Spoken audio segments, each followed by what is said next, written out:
Je salue tous les adorateurs de Jésus-Christ à travers le monde. Dans cette vidéo, Dieu ne se bat pas. Je vais vous montrer ce que Dieu fait en lieu et place de se battre. Je suis votre frère Gauthier, mandataire de Jésus-Christ, en cette fin de la fin de temps pour, d'une part, dire la vérité sur Jésus-Christ et d'autre part, dénoncer les mensonges qui datent de plusieurs siècles sur l'unique Dieu créateur Jésus-Christ. Si ce n'est pas encore fait, abonnez-vous sur la chaîne La Vérité sur le nom de Jésus-Christ pour beaucoup plus de vidéos. Dans la vidéo précédente, l'unique Dieu Jésus-Christ m'avait ordonné de dire à ses adorateurs que l'Antéchrist n'existe pas. Et nous avons compris ensemble qu'un anti-ceci ou un anti-cela est conçu pour s'opposer, combattre, voire détruire ce à quoi il est destiné. Et si nous croyons que Jésus-Christ est l'unique Dieu et qu'avant ni après lui n'existe pas, c'est avec joie que nous acceptons que l'Antéchrist ne peut pas exister. Suivez cette vidéo jusqu'à la fin. Ne zappez pas, ne quittez pas avant la fin parce que nous allons découvrir beaucoup de choses.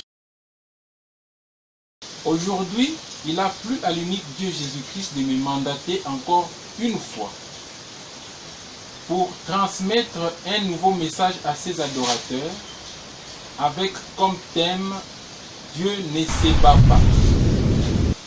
Je vous recommande de lire la vidéo sur l'Antéchrist n'existe pas pour avoir une idée nette et de suivre cette vidéo jusqu'à la fin.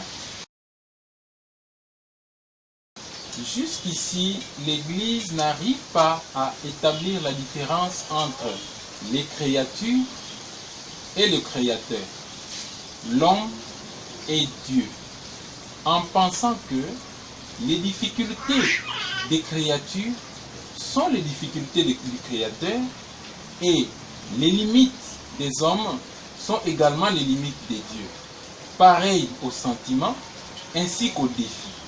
Le combat résulte du sentiment de peur et d'insécurité, de ce qu'on n'a pas qu'on voudrait gagner de force, ainsi que de la vengeance. Lorsqu'un voleur fait intrusion dans une maison, il veut gagner de force ce qu'il n'a pas. Et le propriétaire de la maison, se sentant en insécurité, va livrer un combat avec les voleurs. Or, Dieu ne connaît pas toutes ses limites, ni difficultés, ni sentiments. Cette confusion entre les créatures et les créateurs est à l'origine des considérations erronées que ont les hommes envers Dieu. Dieu ne se bat pas. Pour avoir une idée claire et connaître ce que Dieu fait, voyons quelques phénomènes naturels que lui-même Dieu a mis en place.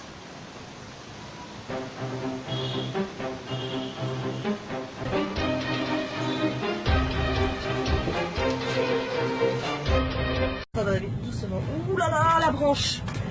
Cet automobiliste est pris en pleine tempête. Recule, les arbres qui s'envolent. Avec la force du vent, certains arbres finissent par céder. Recule, mais... Sur l'île de Beauté, les vents ont atteint 130 km/h par endroit, comme ici à Bastia, où... Et les rues, en raison des fortes pluies, se sont transformées en torrents. Les clients de ce restaurant sont confinés à l'intérieur. Et la situation devrait empirer dans les heures à venir. À Ajaccio, les vents violents commencent à se faire sentir.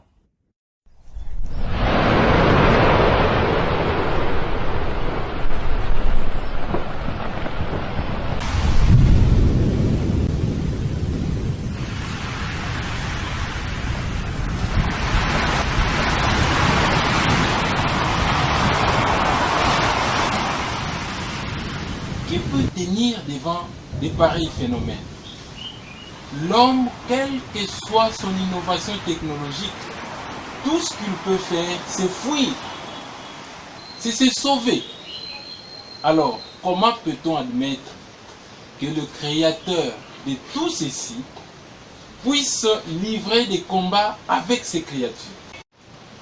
Il n'est pas rare de trouver dans les Écritures des passages qui présentent Dieu dans une scène de combat en tant qu'acteur ou en tant que commanditaire.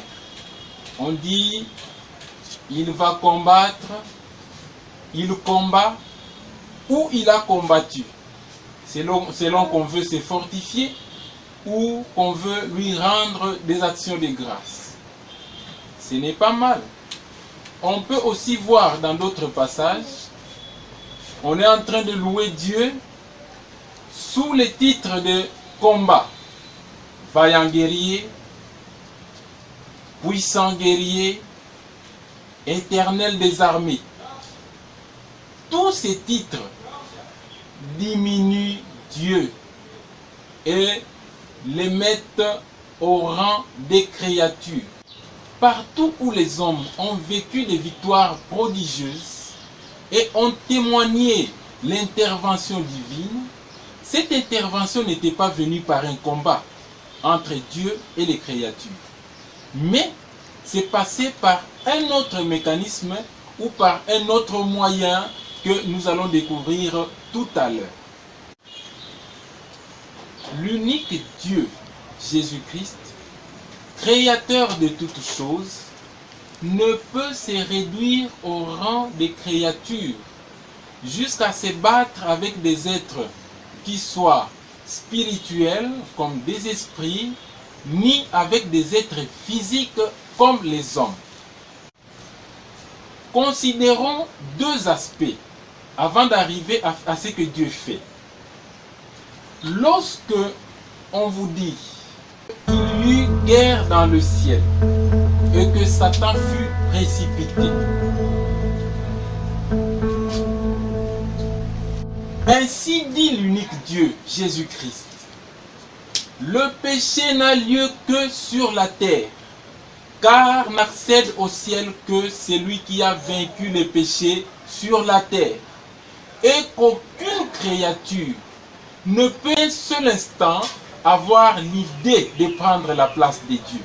D'où vient qu'un ange eut l'iniquité dans son cœur?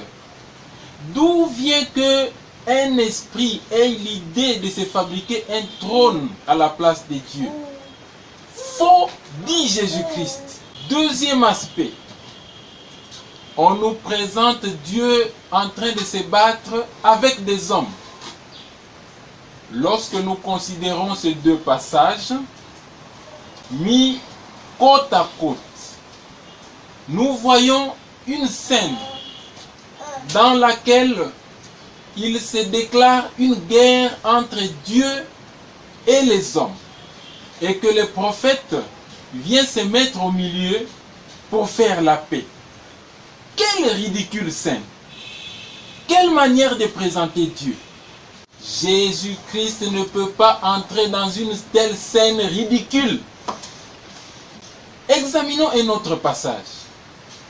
Jacob, qui est dans une situation d'angoisse et de peur devant son frère Ésaü, rencontre un monsieur la nuit.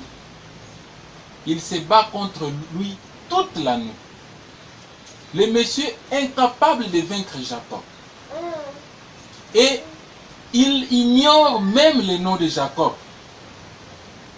Pour se faire obéir, il doit déformer celui-ci. Et il faut qu'il puisse l'implorer malgré la déformation, malgré la douleur de Jacob. Le monsieur doit l'implorer de le laisser parce que le matin est en train de venir. Quel monsieur faible, ignorant et nocturne.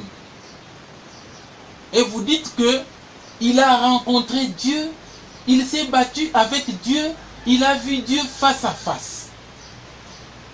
Alors que les mêmes Écritures disent qu'on ne peut pas voir Dieu et vivre.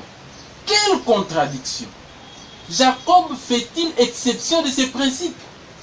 Ça, ce n'est pas Jésus-Christ. Ce n'est pas Dieu. il est clair que Jacob se serait battu avec quelqu'un qui était moins fort que son frère Ésaü. Ainsi dit Jésus-Christ. Dieu ne se bat pas, mais il donne des ordres. Pour mieux comprendre, lorsque vous voulez chasser un démon, vous n'allez pas vous battre contre ce démon, mais vous allez lui donner l'ordre de sortir au nom du Créateur Jésus-Christ. Ainsi, c'est Jésus-Christ, le Dieu créateur, qui donne l'ordre à ses adorateurs, et les adorateurs de Jésus-Christ transmettent cet ordre au nom du Créateur Jésus-Christ. Nous avons compris que Dieu ne se bat pas, mais il donne des ordres. Ainsi, tous les titres, noms, chants, ayant trait au combat et qui tentent de réduire les créateurs au rang de créatures sont strictement interdits dans les cultes. Ainsi dit Jésus-Christ, le Dieu créateur. Je prends Jésus-Christ à témoin que ces paroles ne viennent pas de moi, mais de lui. Et je déclare à l'ordre du Tout-Puissant Créateur que tout celui qui va prendre ces paroles au sérieux soit béni, et celui qui va les minimiser ou minimiser les mandataires par lesquels ces paroles sont sorties soit maudit et ne trouve pas le chemin de salut.